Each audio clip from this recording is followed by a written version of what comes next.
amiga, olha só, o trabalho do palhaço, onde entra uma amiga chamada Jane Virmont, que na época era Jane Fiuza. Ela fala, mas você não quer fazer animação de festa? Comigo, na época eu fazia tudo. E aí eu falei, não, vamos fazer, eu quero fazer, eu precisava ganhar uma grana, né? E ela, eu não tinha nem roupa, nada, ela que me prestou o figurino, a maquiagem, ela fez uma maquiagem clássica do palhaço. Sentia...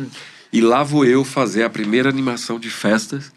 E aí eu falei assim, conheço a Lélia Abramo, trabalho com Antunes Filho, isso aí vai ser fichinha, né? Fazer palhaço, né?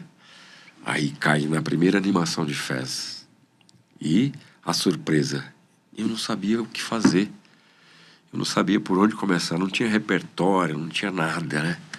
Falei, meu Deus do céu, onde eu me meti, cara? E começou a dar aquele calafrio, né?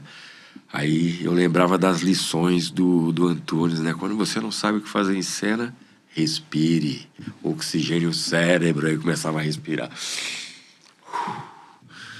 Aí ia relaxando, né? E tentando entender. Aí fui fazendo jogos que eu lembrava. Os batata jogos de quente, piada, batata para as crianças. Aí fui ganhando a confiança, fui ganhando um pouco mais de intimidade.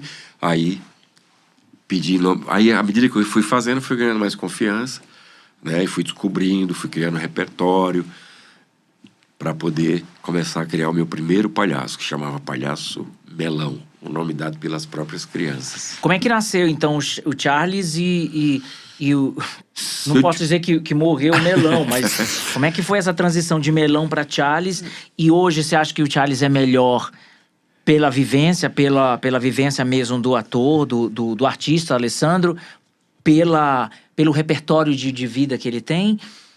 E o Charles fica mais Sabe o que robusto? acontece? Eu vou te contar uma história engraçada. Eu fiquei com ciúmes do Melão. Ah, é? Que eu resolvi guardá-lo. Eu fiquei com ciúmes porque o Melão, onde chegava... Quando eu chegava nos lugares, as pessoas perguntavam, e aí, cadê o Melão? Você não trouxe o Melão? Eu falava, pô, meu, eu não vale? Não vale estar aqui.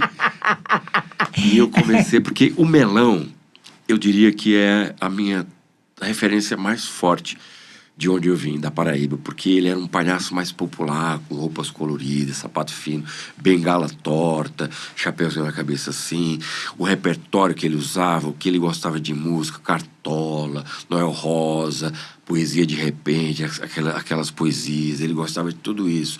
E ele era meio velho já, tudo assim, então ele trazia essa relação. O perfume eu já sabia, era seiva de alfazema que eu usava, sabe? Eu criei esse palhaço assim, tipo, digamos que a gente poderia até falar assim, será que uma forma mais voltada para Stanislavski, assim, sabe? De dentro para fora, assim. Quer dizer, se bem que tudo é de dentro para fora, tem que ser, né? Mas eu era muito em cima, menos na forma e mais nessa parte de dentro para fora, né? Então, eu...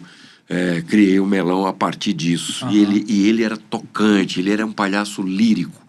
As pessoas se apaixonavam por ele. E eu comecei a ficar com ciúmes, né? Eu falei, pô, ninguém me chama pros lugares, só chama o Melão. Aí eu ia lá pros lugares, pras festas de Melão, né? Tal eu lá na festa tá bom, de né? Melão, né? Já que Já que quer, eu vou. E eu pirei nesse momento, cara. Eu fazia Melão de segunda a segunda. Teve um momento que eu fiquei 25 horas fazendo ele. Desci aqui na Paulista, fui pra Boca do Lixo, fiquei lá.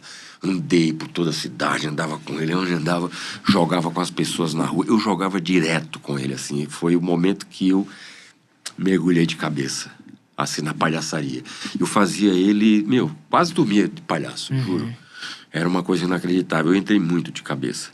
E aí... 4 anos depois fazendo Melão, tudo, 4 anos e meio depois de Melão, eu falei, não aguento mais, eu tô morrendo de ciúme desse palhaço. Aí eu comecei a pesquisar o Charles. E o Charles, digamos que é essa minha relação com a metrópole, com a cidade de São Paulo, mais urbano. E eu tinha um amigo chamado Cleroac, que também é palhaço, e a gente, bem nesse comecinho assim, inspirado nas cantorias que o meu avô promovia lá na casa dele, inclusive meu primo era um desses poetas repentistas, é a conhecida cantoria de Pé de Parede, 2 poetas repentistas sentados lá tocando. Ele oferecia um jantar e eu ia, era toda quarta-feira. Inspirado nisso, eu pensei, por que não fazer saraus, né? Um sarau para reunir as pessoas. Eu senti a necessidade de reunir as pessoas para mostrar as habilidades. Cantava, dançava, tocava um instrumento meio mal ali, mas tocava, e declamava poesia. Falei, tava, sabe, fervilhando assim. Transbordando criatividade. Eu falei, tem que ter um lugar pra gente poder demonstrar e que não precisa pedir uma pauta de um teatro para de licença pra ninguém. Faz em casa da maneira mais formal. Então, a receita do sarau é muito simples, porque você tem um ambiente, um espaço físico, tem a matéria-prima, que é o artista, bora. Fechou. Então, eu e o Cleroac, a gente fez o primeiro sarau ali no Largo do Arocho, do lado do Gato que Ri, num apartamento que eu morava lá. Foi o primeiro sarau do Charles. Gostou? Então, para assistir a entrevista completa, basta ir no canal do YouTube e do Facebook da Rádio Interação FM. Te espero lá.